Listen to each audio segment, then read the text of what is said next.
तो दोस्तों मार्च का महीना फिलहाल शुरू होने वाला है और इसी के साथ में किसान भाइयों की फसलों की कटाई का जो कार्य है वो भी अब शुरू होने वाला है। इसके चलते किसान भाइयों के जो प्लॉट है वो अब खाली होने शुरू हो जाएंगे और इसी के साथ में गर्मियों में लगाई जाने वाली सब्जियों का जो सीजन है वो भी अब शुरू होने वाला है।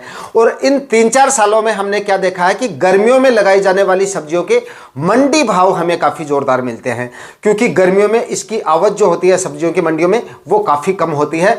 इस वजह से इस सीजन में और इस मार्च महीने में जो भी सब्जियां लगाई जाती हैं सभी सब्जियों के मंडी भाव हमें काफ़ी जोरदार मिलते हैं और मुनाफा ये सारी सब्जियां हमें काफ़ी जोरदार देके जाती है। लेकिन किसान भाइयों के दिमाग में एक ही सवाल रहता है कि भाई इस मार्च महीने में हमें कौन कौन सी सब्जियां लगानी चाहिए जिनसे सबसे ज़्यादा मंडी भाव मिल सके, सबसे अच्छा उत्पादन मिल सके और सबसे ज़्यादा मुनाफा मिल सके। तो वैसे तो काफ़ी सारी सब्जियां हैं जिनकी खेती आप इस मार्च महीने में कर सकते हो, लेकिन यहाँ पर मैं आपको सिर्फ 6 से 7 सब्जियों के बारे में बताऊँगा जिनको लगाकर आप सबसे ज़्यादा मंडी भाव ले सकते हो। इस सीजन में लगाई जाने वाली सब्जियों में सबसे ज़्यादा मंडी भाव आपको इन्हीं सब्जियों से मिलेंगे और यही वो सब्जियां हैं जो आपको सबसे ज्यादा मुनाफा देके जा सकती हैं। तो कौन कौन सी सब्जियों को आपको लगाना है इस मार्च महीने में, लगाने का सही तरीका भी बताऊंगा और वैरायटियों के बारे में भी बताऊंगा साथ में कि कौन कौन सी सब्जियों की कौन कौन सी वैरायटियों को आपको लगाना है, लगाने का सही समय भी बताऊंगा। कंप्लीट जानकारियां आज के इस वीडियो में आपके साथ शेयर करूंगा, इसलिए वीडियो पे लास्ट तक आपको बने रहना है और वीडियो अच्छा लगे तो लाइक जरूर कर दिया करें। जो किसान भाई चैनल पे नए हैं वो चैनल भी सब्सक्राइब कर ले ताकि खेतीबाड़ी से जुड़ी जानकारियां आपको समय समय पे मिलती रहे। नमस्कार दोस्तों, मेरा नाम है सुरेश और आप देख रहे हैं खेत किसान झुंझुनू। तो दोस्तों यहां पर हम जिन सब्जियों के बारे में बात करने वाले हैं इस वीडियो में उनमें से सबसे ज्यादा मंडी भाव देने वाली जो सब्जी फसल है वो है सब्जी वाला गुआर। अगर आप इस मार्च महीने में सब्जी वाले गुआर की खेती करेंगे तो बाकी सभी सब्जियों से सबसे ज्यादा मंडी भाव ये फसल आपको देके जा सकती है। सबसे ज्यादा मंडी भाव जितनी भी प्रकार की आपको सब्जियां लगानी है उनमें से सबसे ज्यादा मंडी भाव यही फसल आपको देके जा सकती है। और दोस्तों ये मैं आपको पिछले कई सालों के एनालिटिक्स के हिसाब से बता रहा हूं। पिछले कई सालों से गर्मियों में सबसे ज्यादा मंडी भाव सब्जी वाले गुआर के रहते हैं, यानी कि गुआर फली के रहते हैं। गर्मियों में सबसे ज्यादा इसकी डिमांड रहती है, मंडियों में आवक भी सीमित मात्रा में होती है और डिमांड लगातार इसकी बनी रहती है। और यह भी नहीं है कि शुरुआत में इसके आपको अच्छे मंडी भाव मिलेंगे और उसके बाद में धड़ाम से इसके भाव एकदम डाउन आ जाते हैं, ऐसा आपको बिल्कुल देखने को नहीं मिलेगा। जब तक आपकी फसल चलेगी मार्च में लगाने के बाद, जब तक आपको हार्वेस्टिंग मिलेगी तब तक अच्छे खासे मंडी भाव भी मिलते रहेंगे। शुरुआत में 40-50 रुपए के मंडी भाव आराम से आपको इसके मिल सकते हैं और लगाने का खर्चा भी इसका बिल्कुल कम है। बाकी सब्जियों में बहुत सारे खर्चे हमें करने पड़ते हैं, बेसल डोज काफ़ी ज़्यादा डालना पड़ता है, रासायनिक खाद उर्वरक काफ़ी ज़्यादा डालनी पड़ती है और उसके बाद में प्लास्टिक मल्च का खर्चा, मतलब बेड बनाने का खर्चा, और इसमें आपको प्लास्टिक मल्च वगैरह लगाने की भी ज़रूरत नहीं है। इतने ज़्यादा खर्चा आपको इसमें करने की ज़रूरत नहीं है और इसका जो बीज का खर्चा है वो भी इतना ज़्यादा नहीं होता। हाँ, हार्वेस्टिंग में आपको ज़रूर लेबर लगानी पड़ेगी या फिर घर में आप काम करने वाले 3-4 सदस्य हैं तो आराम से आप इसकी हार्वेस्टिंग कर सकते हैं। लेकिन अगर सदस्यों की संख्या कम है तो भाई आपको इसमें लेबर जरूर लगवानी पड़ेगी। हार्वेस्टिंग में थोड़ा सा खर्चा आ सकता है, बाकी और कोई खर्चा इसमें कोई ज़्यादा नहीं है। मंडी भाव इतने शानदार मिलते हैं, उत्पादन भी काफ़ी शानदार मिल जाएगा।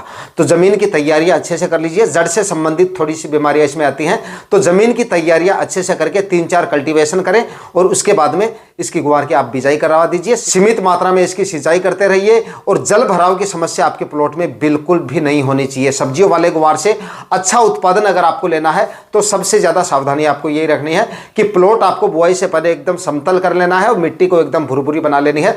जल भराव समस्या बिल्कुल भी नहीं होनी चाहिए। जल भराव होगा तो आपकी गुआर की फसल में जड़ से संबंधित बीमारियां होंगी और आपकी फसल खराब भी हो सकती है। तो ये सावधानी आपको रखनी है और कुछ भी आपको नहीं करना है। ये गुआर की फसल आप इस समय कर लीजिए, सबसे अच्छे मंडी भाव देके जाएगी, सबसे अच्छा मुनाफा ये फसल आपको देके जा सकती है। अगली फसल की बात की जाए तो इसके बाद में सबसे अच्छे मंडी भाव देने वाली जो फसल है वो है भिंडी। अगर आप मार्च महीने में भिंडी की बुआई करेंगे तो भिंडी भी आपको जोरदार मुनाफा देके जा सकती है। और इन दोनों ही फसलों से, गुआर के लिए भी बता रहा हूं और भिंडी के लिए भी बता रहा हूं, जल्दबाजी की करने की जरूरत नहीं है। अगर आपका प्लॉट फिलहाल खाली नहीं हो रहा है, मार्च के पहले सप्ताह तक प्लॉट खाली नहीं हो रहा है तो मार्च के मध्य तक लगा लीजिए या फिर मार्च के आखिरी सप्ताह तक भी इन दोनों फसलों की आप बुआई कर सकते हैं। मतलब आप मार्च के आखिरी सप्ताह तक बुआई करेंगे तब भी आप लेट नहीं है, तब भी आपको अच्छे खासे मंडी भाव मिल जाएंगे और अच्छे से ग्रो भी कर लेंगी ये दोनों फसलें गर्मी गर्मी में। अगर क्योंकि मार्च में थोड़े से टेम्परेचर बढ़ जाते हैं, उसके बाद में अप्रैल में तो काफ़ी ज़्यादा टेम्परेचर बढ़ जाते हैं, तो काफ़ी कुछ ऐसी सब्जियां हमें लगानी चाहिए जो गर्मियों में अच्छे से ग्रो भी कर लें, क्योंकि टेम्परेचर काफ़ी ज़्यादा बढ़ जाते हैं और वहाँ पर कुछ ऐसी सब्जियां हम लगा के बैठ जाते हैं तो वो मतलब अच्छे से ग्रो नहीं कर पाती हैं, उत्पादन उतना अच्छा नहीं मिल पाता है।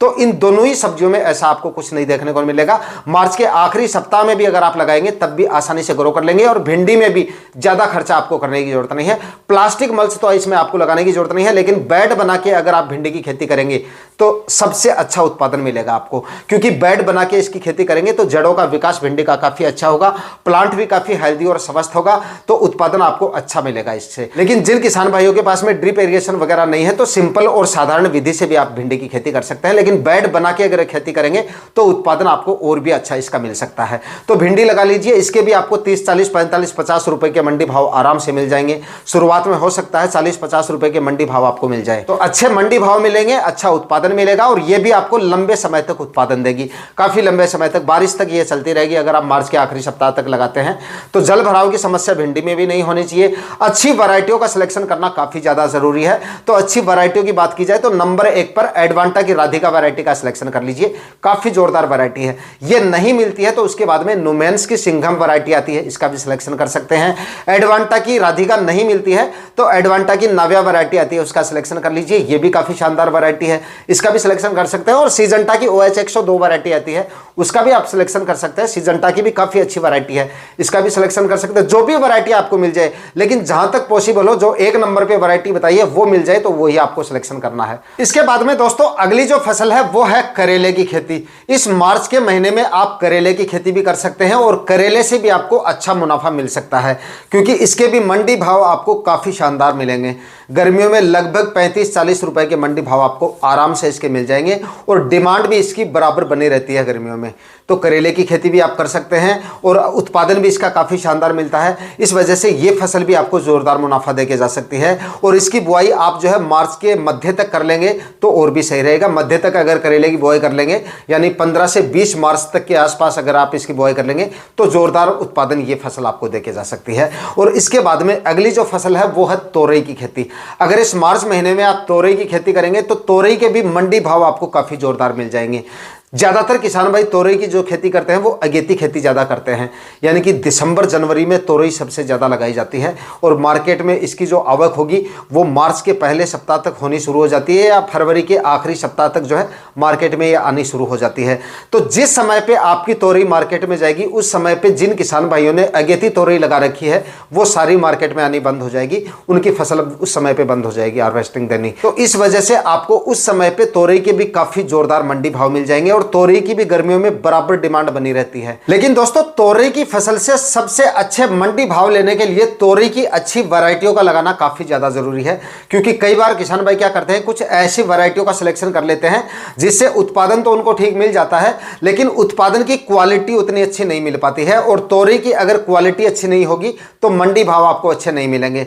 तो यहां पर आप अच्छी क्वालिटी की तोरई के लिए अच्छी वैरायटियों का सिलेक्शन करें, और अच्छी वैरायटियों की यहां पर बात की जाए तो नंबर 1 पर आप ईस्ट वेस्ट की नागा वैरायटी आती है उसका सिलेक्शन कर सकते हैं, और दूसरी जो आती है वो आती है ईस्ट वेस्ट की ही दूसरी आप LU 730 के नाम से आती है, वो वैरायटी भी सिलेक्शन कर सकते हैं। दोनों में से जो भी वैरायटी आपको मिल जाए उन वैरायटियों का आप सिलेक्शन कर सकते हैं। और इसके बाद में एक क्लाउज कंपनी की विनायक वैरायटी आती है, उसका भी आप सिलेक्शन कर सकते हैं। क्लाउज की विनायक की जो क्वालिटी आती है वो भी काफी शानदार आती है, और उत्पादन भी इन वैरायटियों से आपको काफी शानदार मिल जाएगा। और दोस्तों इसके बाद में एक सकाटा कंपनी की 8344 वैरायटी आती है तोरई की, ये भी काफी शानदार वैरायटी है, इस वैरायटी का सिलेक्शन भी आप कर सकते हैं। दोस्तों यहां पर तोरई की जो भी वैरायटियां मैंने आपको बताई है, इन सभी वैरायटियों का सिलेक्शन मैं खुद भी कर चुका हूं, काफी बार इन सभी वैरायटियों को मैं लगा चुका हूं। उत्पादन भी इन सभी वैरायटियों से काफी जोरदार निकलता है, और उत्पादन की क्वालिटी इन सभी वैरायटियों से आपको काफी जोरदार मिल जाएगी। तो अगर आप इन वैरायटियों का सिलेक्शन करेंगे तो तोरई की फसल से उत्पादन भी जोरदार मिलेगा, और उत्पादन की क्वालिटी अच्छी होने की वजह से मंडी भाव भी आपको तोरई की फसल से जोरदार मिल जाएंगे। इसके बाद में दोस्तों अगली जो फसल है वो है तरबूज की खेती। आप इस मार्च महीने में कर लीजिए। तरबूज के भी आपको जोरदार मंडी भाव मिलेंगे और जोरदार उत्पादन मिल जाएगा। सबसे ज्यादा उत्पादन देने की क्षमता रखता है तरबूज, और मंडी भाव अगर इसके आपको 10-12 रुपए केजी के भी मिल जाते हैं गर्मियों में, तब भी यह आपको जोरदार मुनाफा देके जा सकता है। हालांकि आप 10 रुपए से ज़्यादा उम्मीद तो मत रखिए इसकी, क्योंकि इस समय पे लगाए गए तरबूज के हो सकता है कुछ एक मंडियों में मिल जाए, लेकिन ज़्यादातर मंडियों में आपको 10-12 रुपए के आसपास ही मंडी भाव मिलेंगे। और 10-12 भी आपको इसलिए मिलेंगे क्योंकि ज़्यादातर किसान भाई, मैंने एक वीडियो में पहले भी आपको बताया था कि ज़्यादातर किसान भाई इन सब्जियों की खेती या तरबूज की खेती ज़्यादातर किसान भाई नवंबर में करते हैं और दिसंबर महीने में करते हैं, और कुछ किसान भाई जनवरी माह में इसको लगा देते हैं। यानी कि तरबूज की अगेती खेती जो है इन सालों में वो सबसे ज़्यादा की जाती है। तो अगर आप मार्च महीने में तरबूज लगाएंगे और जिस समय पे आपका तरबूज हार्वेस्टिंग पे आएगा उस समय पे मंडियों में तरबूज की जो आवक है वो बिल्कुल भी कम हो जाएगी, और टेम्परेचर उस समय पे काफ़ी अच्छे खासे बढ़ चुके होंगे, गर्मियाँ अच्छे से पड़नी शुरू हो जाएंगी, और जितनी ज़्यादा गर्मियाँ पड़ेंगी, जितना ज़्यादा टेम्परेचर होगा, तरबूज की डिमांड उतनी ही अच्छी आपको देखने को मिलेगी। और अगेती तरबूज जो है किसान भाइयों की वो उस समय पर मार्केट में आनी बंद हो जाएगी। इस वजह से 10-12 रुपए के मंडी भाव भी अगर आपको इसके मिल जाते हैं तब भी ये फसल आपको जोरदार मुनाफा देके जा सकती है अगर आप मार्च महीने में इसको लगाते हैं। इसके बाद में दोस्तों अगली जो फसल है वो है तर ककड़ी की खेती। इस मार्च महीने में आप तर ककड़ी लगा के भी अच्छा खासा प्रॉफिट ले सकते हो। मंडी भाव भी इसके आपको जोरदार मिल जाएंगे और उत्पादन भी आपको काफी जोरदार मिल जाएगा इसका। कम खर्चे में आप इसकी खेती कर सकते हो और कम दिनों में ये आपको उत्पादन देना शुरू कर देगी। लगभग 35-40 दिन में ये आपको पहले हार्वेस्टिंग दे देगी और कम खर्चे में आप इसकी खेती कर सकते हैं। तो मार्च महीने में अगर आप तर ककड़ी लगाएंगे तो ये फसल भी आपको जोरदार मुनाफा देके जा सकती है। इसके मंडी भाव भी जोरदार मिलेंगे और उत्पादन भी आपको काफ़ी जोरदार मिल जाएगा। तो दोस्तों यहाँ पर मैंने आपको जितनी भी ये सब्जियां बताई हैं मार्च महीने में लगाने के लिए, इन सभी सब्जियों से आपको जोरदार मंडी भाव मिल सकते हैं और मार्च में लगाने के बावजूद जोरदार आपको ये फसलें उत्पादन देके जा सकती हैं। मंडी भाव की बात की जाए तो एक चीज आपको हमेशा ध्यान रखनी है कि यहां पर मैं आपको जो भी फसलों के बारे में जानकारी दी है मैंने मतलब एक तरह से पिछले कुछ सालों के एनालिटिक्स के हिसाब से दी है और अपने अनुभव के हिसाब से दी है कि इन सब्जियों के आपको आने वाले दिनों में सबसे अच्छे मंडी भाव मिल सकते हैं। फिर भी आपको अपने एरिया में और अपनी मंडियों में सब्जियों की आवक देखकर और उस हिसाब से अगर आप सब्जियों का सिलेक्शन करेंगे, भाई इस समय पे लगाने पर आपकी मंडियों में कौन सी सब्जियों की डिमांड ज्यादा होती है, कौन सी सब्जियों की आवक ज्यादा होती है, कौन सी सब्जियों की आवक सबसे कम होती है, तो ऐसी सब्जियों का आपको सिलेक्शन करना चाहिए जिनकी उस समय पे आवक सीमित हो या बिल्कुल कम हो। तो दोस्तों जब भी आप सब्जियों की खेती करें अपनी मंडियों का और अपने एरिया का हिसाब किताब जरूर देख लें कि हम कौन सी फसल लगा रहे हैं और इस फसल की आवक कैसी रहने वाली है अपनी मंडियों में।